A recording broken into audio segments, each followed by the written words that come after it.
Coming up on Brooklyn News Live, we are live from Brooklyn as President Trump is in France for the G7 summit, excuse me. We'll bring you that coming up here in just a few moments, all as we are learning more details on the latest on that memorandum of understanding in Iran. Plus, a crash with skydivers in Butler, Missouri. We'll bring you that coming up here on this Monday edition of Brooklyn News Live. All the news you need and more. Brooklyn News Live starts right now. And it is good to be with you on the start of this week. I'm Jack Smith, joining you live here from outside the Brooklyn News headquarters in Brooklyn. Good to be with you. We have a lot to get to today. You might see a fly. There's a fly right on the camera lens right now, and it's been flying around as we've done preparations for this show. So President Donald Trump, he's in France right now for the G7 summit. It's a summit where 7 countries, they all come together to discuss all of the foreign policy issues that you could think of. And a big one this year is the war in Iran. It, of course, started in February. Last year, these countries met as well. President Trump was in attendance to that meeting as well. And we have been watching what was a few moments ago, a live camera from the G7 summit here. We'll take you actually right now. This is from a few moments ago at the summit. As you take a look again, this is not live, but this was from earlier. Again, all these countries, a bunch of leaders. There was a number of people who even traveled with the president on this trip, and including people like Secretary of State Marco Rubio and many high-level members throughout the Trump administration. So, of course, this is going to be something to watch. Now, President Donald Trump, he did speak about the war in Iran and the future of it, of course, after this memorandum of understanding, or MOU. And when exactly it might be released, that was earlier today with French President Emmanuel Macron. Let's take you there and listen in here for just a few moments. Again, this is President Trump and French President Emmanuel Macron earlier.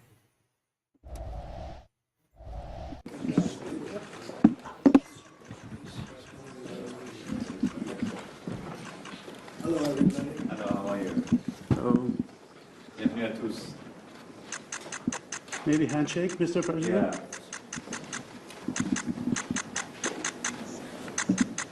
Merci beaucoup. So I want to congratulate the president. Last night, Cyril Gahn won the fight against a great fighter, supposed to be unbeatable, and that was Cyril is from France.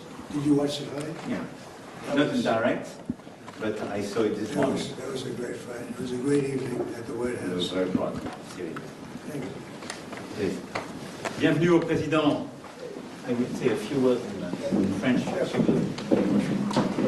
Je souhaitais d'abord accueillir et souhaiter la bienvenue au président Trump, et merci d'être là un lendemain d'anniversaire et de célébration, et je remercie son équipe, et ministres, et ambassadeurs et équipes les plus proches d'être là à ses côtés. C'est important qu'on puisse d'abord avoir ce G7 au lendemain d'un accord essentiel qui a été scellé avec l'Iran, pour parler évidemment de nos grandes crises, l'Iran, l'Ukraine, nos guerres, leurs règlements, construire la paix et restaurer la prospérité, mais aussi voir les voies et moyens de coopérer entre nos économies. C'est le but du G7, pour améliorer la prospérité, les éléments de coopération dans les différents domaines.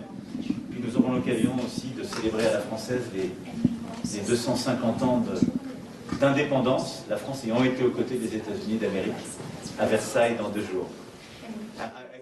Alrighty, so as you hear French President Emmanuel Macron do that entrance there in French, we're going to dip out here for just a few moments, and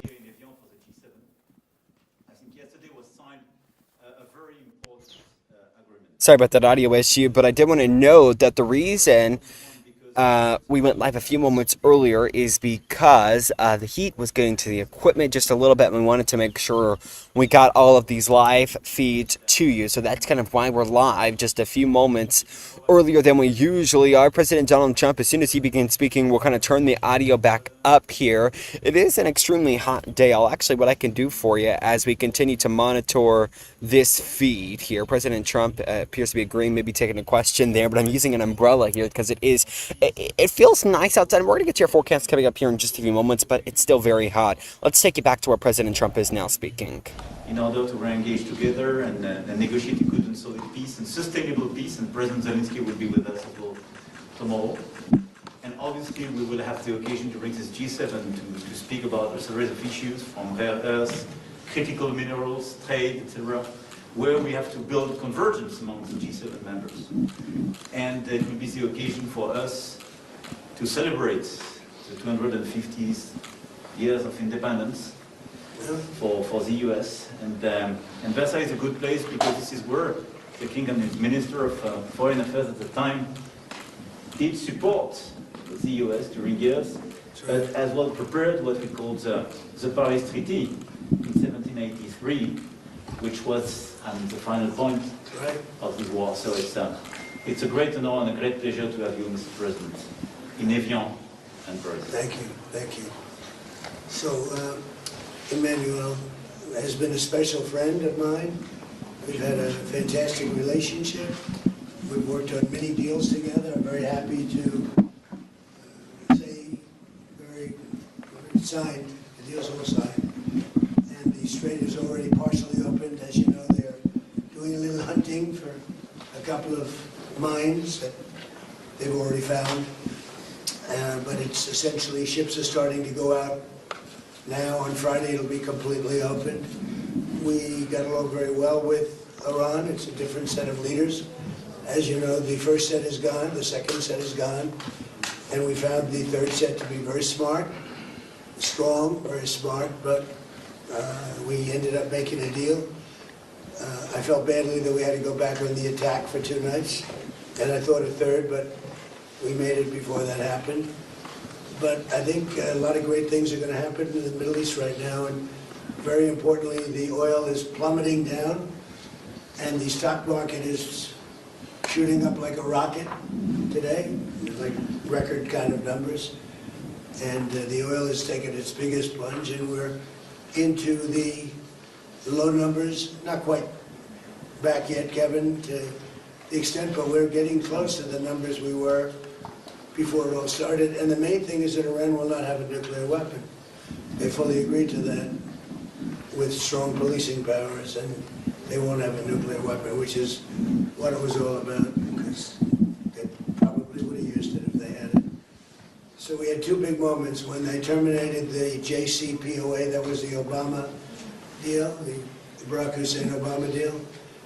And when I terminated that, it was very important because it was a road to a nuclear weapon. It was a horrible deal for the United States. It was a deal where billions of dollars. Alrighty, so as you listen, and I understand that there are no graphics on the bottom of the screen to tell you kind of what we're talking about.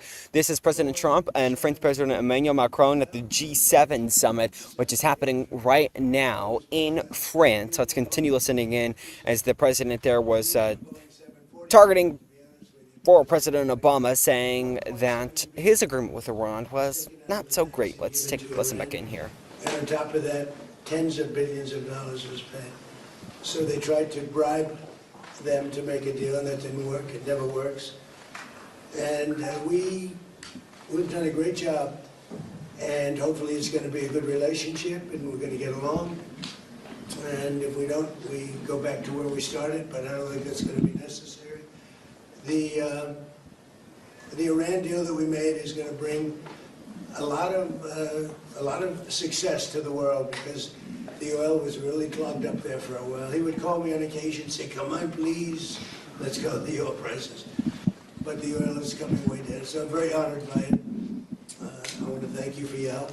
You know, you've always been a help, and it's an honor to be with you. We had a very good conversation yesterday with President Zelensky and President Putin, and I see maybe we can do something there. I really do. I think they're both open to it. So now that this is finished, we're going to be focusing on that, see if we can get that one done. 25,000 people a month are dying, mostly soldiers, and that shouldn't happen. But I had 2 very good conversations yesterday. We'll be talking about it. And we had a really exciting, I think maybe one of the most incredible evenings in the history of the White House. We had an evening last night with the fighters, and I was very happy. I called last night, very late last night, to congratulate you because in the heavyweight division, a French fighter won. I don't know, is that maybe more important than the World Cup? To some people it might be.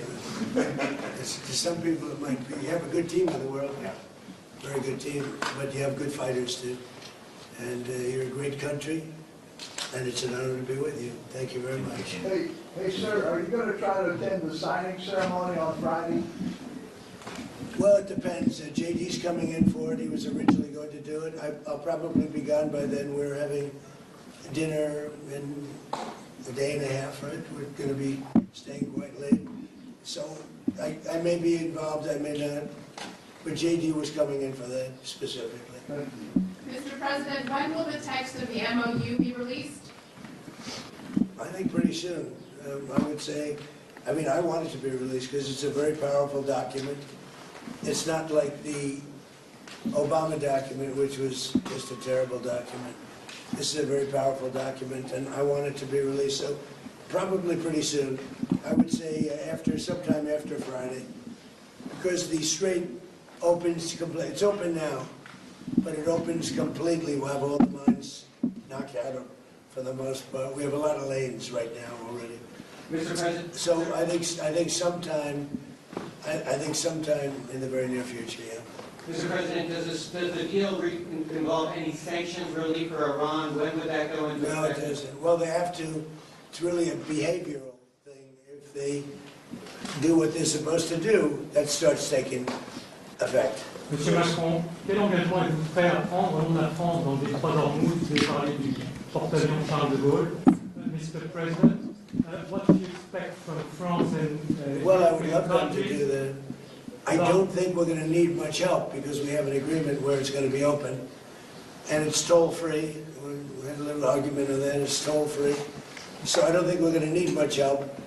But I don't think it's a bad idea to have a ship or two up here from a few countries. It'd be a great country to do it.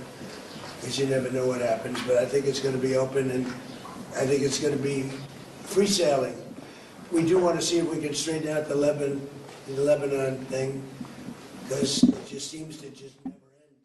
Alrighty there. So President Donald Trump talking about Lebanon, which is ruled by Hezbollah militant, and has been such a big topic of this entire war, including in a Truth Social post by President Trump, where he called out Israel Prime Minister Benjamin Netanyahu, saying, please stop the attacks on Lebanon, in Beirut specifically because, if you remember back in one of the ceasefire proposals by the U.S., towards Lebanon and Iran and Israel, all putting this together, it had been rejected because Lebanon was not fully included. Strikes needed to stop there in order for Iran to agree on the part of the U.S. and Israel stop their strikes, and Iran stopped their strikes on the United States and Israel. So it, of course, has been a topic to talk about. And this latest ceasefire, this latest MOU, Memorandum of Understanding that the president has been talking about there, what is not included is the entire country of Israel, which is, according to reporting, has drawn some criticism from people inside the Israeli government and drawn some skepticism from people, including Prime Minister Benjamin Netanyahu. And again, as I noted, that Truth Social post, it was posted after this memorandum of understanding, essentially saying, stop, hold back the strikes for a second. Don't get in the way of what we've got going on right now, essentially. And that has been so notable as we have watched this war now play out. And this full deal is not expected to be signed until at least Friday. A lot could happen by then, so it's going to be something that we will monitor. In the meantime, though, we're going to start wrapping up things here as our equipment appears to be having some technical issues. We do want to get to your forecast first for you. This is a look right now as things pan out throughout the next few days as we go into tonight, a low of 64, by tomorrow, a high of 88 and a low of 69. Sunny skies continue all the way till Wednesday as a high of 91 and a low of 73. 3 there. So all the forecasts we are going to continue to watch. Remember, you can join us tomorrow at 2 p.m. We'll be here on time when you expect us to be here. In the meantime, thank you so much for joining us. Remember, you can follow us on all of our social media pages there at the bottom of your screen. Before we go, a quick note here. In Butler, Missouri, a plane crash with skydivers has now killed 12 people.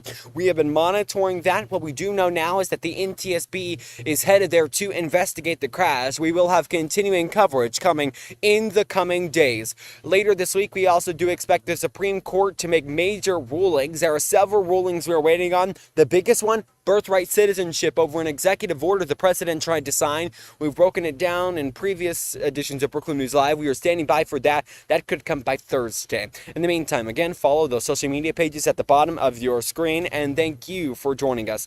Have a great rest of your day, guys. We appreciate you for joining us.